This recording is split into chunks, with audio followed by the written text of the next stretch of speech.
स्वागत है आप सभी का फिर से। आज हमारे साथ हैं हमारे विश्वविद्यालय के माननीय कुलपति और कुलगुरु प्रोफेसर डॉक्टर के डी सुरेश।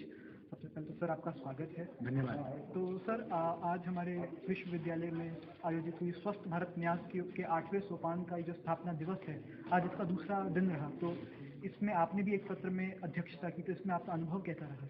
नहीं, वाकई मैं तो स्वस्थ भारत के आयोजकों के साथ पिछले कई वर्षों से जुड़ा रहा हूँ। दिल्ली में कई कार्यक्रमों में मैंने भाग लिया है।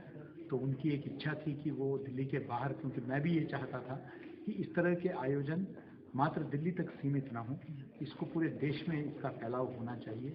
तो विश्वविद्यालय के जब अपने पास नया परिसर आया तो मैंने कहा कि हमारे विद्यार्थियों को भी इसका जो है लाभ मिलना चाहिए।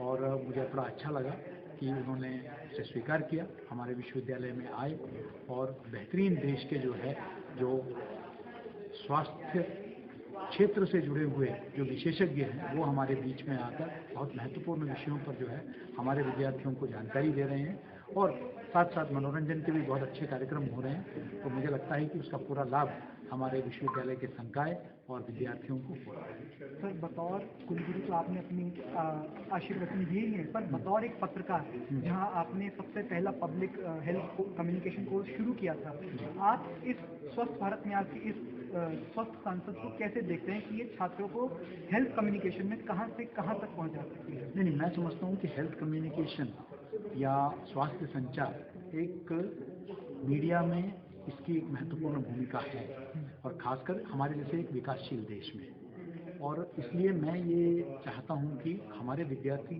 सिर्फ राजनीतिक, खेलकूद, आर्थिक तक अपने पत्रकारिता को सीमित ना रखें। स्वास्थ्य एक ऐसा क्षेत्र है जिससे हर नागरिक जुड़ा हुआ है। अगर वो स्वास्थ्य के क्षेत्र में हमारे विद्यार्थी अगर विशेषज्ञता हासिल करते हैं तो उनका मार्केट में भी जो है उनकी डिमांड बढ़ेगी।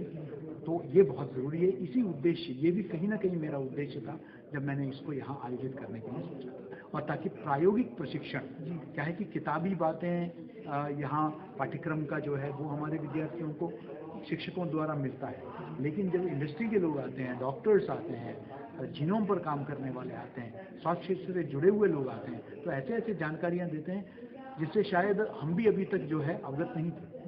सर, ये प्रश्न छोटा मुँह बड़ी बात होगा, पर मैं पूछना चाहता हूँ इससे आपके अंदर भी क्या कुछ सुधार आया एक हेल्थ कम्युनिकेटर के? अगर मुझसे कुछ गलती है तो मुझे क्षमा कीजिएगा। नहीं, बिल्कुल। पर देखिए, मेरा ये मानना है कि जीवन भर व्यक्ति सीखता है। जिस दिन आदमी ये समझ ले कि मुझे सब मालूम है, उस दिन उसका ग्रोथ बंद हो जाता है। इसलिए मैं आज भले मैं कुलपति हूँ, लेकिन मेरा ये मानना है कि मुझे बहुत कुछ सीखना बाकी है। इतना ज्ञान है इस विश्व में कि रोज मैं कुछ नया सीखने का प्रयास करता हूँ, और जब तक आप रोज कुछ नया सीखोगे आप युवा रहोगे।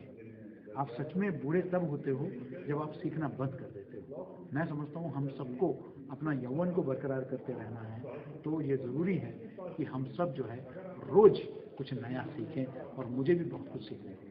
सर, एक अंतिम सवाल है आपसे कि विश्वविद्यालय में यूँ तो कई प्रोग्राम सेमिनार्स होते रहते हैं, पर सर अगर आप आने वाले कुछ प्रोग्राम्स के अगर कुछ इनसाइट्स, कुछ हाइलाइट्स अगर आप दें। अभी तो 2 प्रोग्राम आपके आने वाले हैं सोमवार को, यानी कि नेशनल सिक्योरिटी, राष्ट्रीय सुरक्षा और मीडिया, इस पर जो है परसों 11:30 बजे सोमवार को कार्यक्रम होने वाला है। वो राष्ट्रीय सुरक्षा का मीडिया कर्मियों को क्या समझ होनी चाहिए। JNU की हमारी असिस्टेंट प्रोफेसर आई हुई हैं, उन्हीं के द्वारा हम ये करा रहे हैं। दूसरा जो है हमारे अनुसूचित जाति जनजाति प्रकोष्ठ है, उनके द्वारा एक कार्यक्रम 12 बजे आयोजित किया जा रहा है, जिसमें बाबा साहब का युवाओं के लिए क्या संदेश था, इस पर देश के विख्यात शोधकर्ता डॉक्टर पासवान, गुरु प्रकाश पासवान, वो पढ़ा रहे हैं विश्वविद्यालय में, और उनका व्याख्यान होगा। तो मैं समझता हूँ कि दोनों बहुत महत्वपूर्ण हैं। आपका धन्यवाद, आपने हमें अपना समय दिया। तो ये थे हमारे कुलगुरु प्रोफेसर डॉक्टर के डी सुरेश।